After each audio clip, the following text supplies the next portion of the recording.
Welcome to Variant Frequencies. Month to month, our podcast brings you fiction stories from a different channel. Sci-fi, fantasy, horror, and some odd bands in between. Visit us at www.variantfrequencies.com. Now, for the real reason you are here, to listen to one of our stories. This episode is a cyberpunk tale by guest author Darren Reid.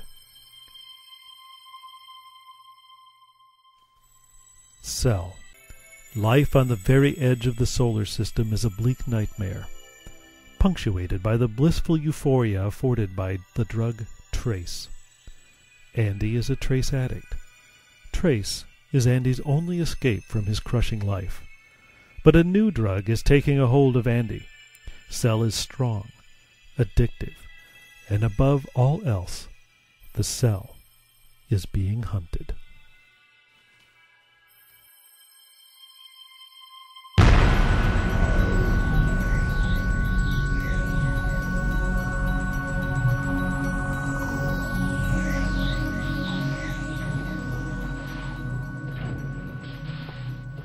Andy awoke to the heavy rumbling sound of operating machinery, discharging airlocks, and industrial white noise.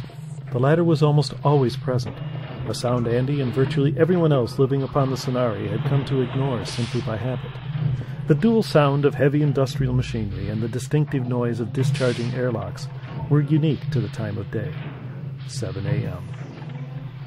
Reluctantly, he pushed himself upright, his face numb from an unsettled night's sleep upon a computer keyboard.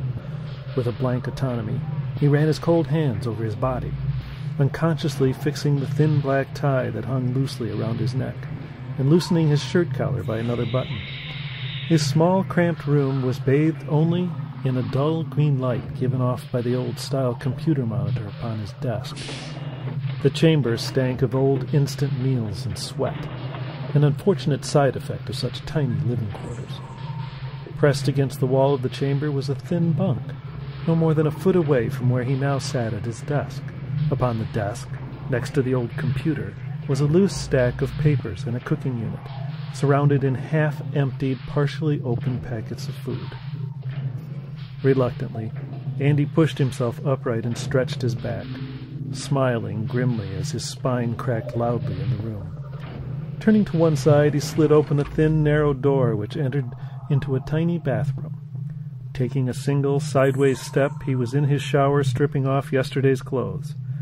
It was important that he hang his old black trousers, tie, and shirt in just the right position. He couldn't afford to let them get wet, but with space at such a premium, there would be no other way to work out the creases other than the steam from the shower. After a few moments under a pitiful dribble of water, Andy fell out of his bathroom and back into the main living area of his quarters, awkwardly fetching his only other outfit from under his bunk, a plain, slightly creased white shirt, a narrow black tie, and a pair of black trousers. With little ritual, he was dressed and out of his quarters, moving through the cramped corridors of the Sonari. The Sonari, like most space stations in the outer arc of the solar system, was a loose mix of interlocking modules and meeting areas. Every 20 feet or so, Andy would pass a tiny window through which he could see the vast emptiness of space, or if he was lucky, the very edge of the asteroid belt. Neither interested him much.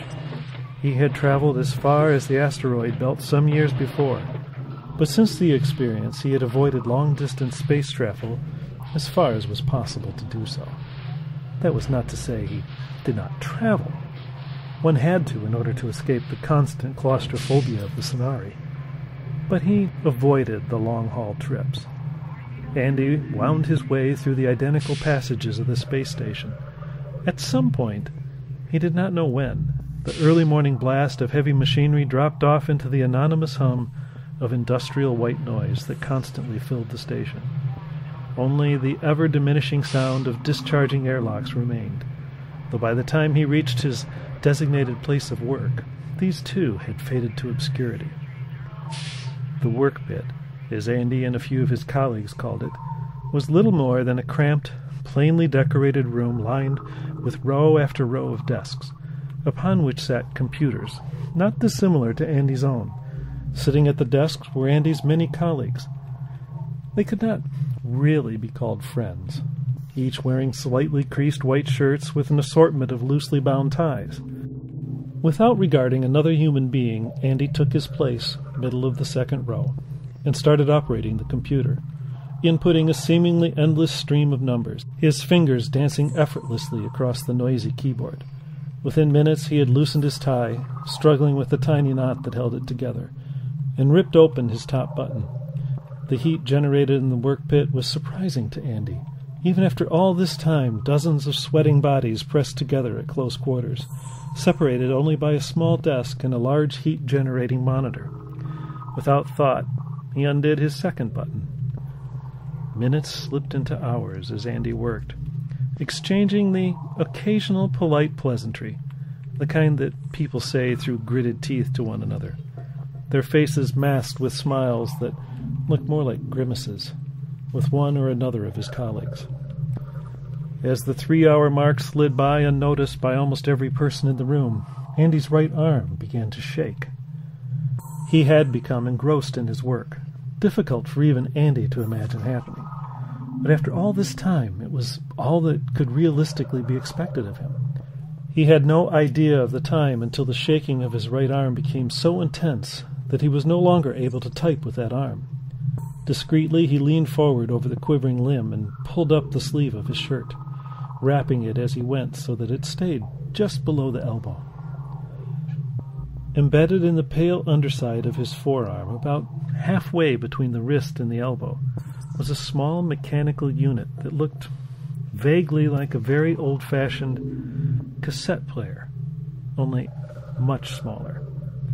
Sparing a brief glance to ensure that none of his colleagues were watching him, Andy leaned farther forward, tapping the unit on his arm, and watched a small cartridge pop out.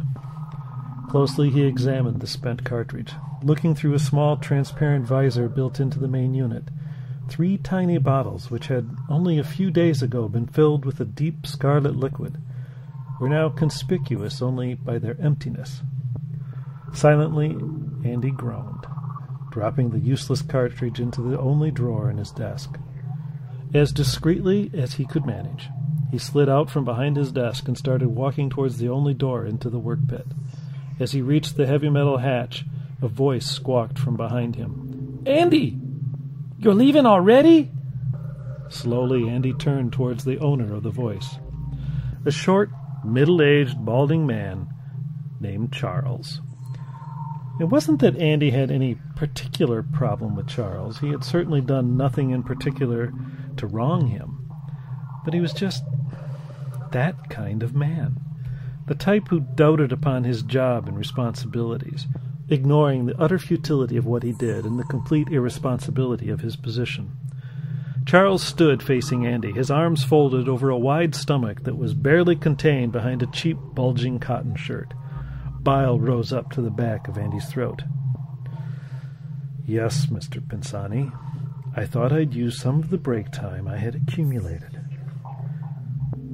An awkward silence drew out between the pair, at least partly caused by the self-loathing that surged through Andy every time he forced himself to speak deferentially to Charles Pensani.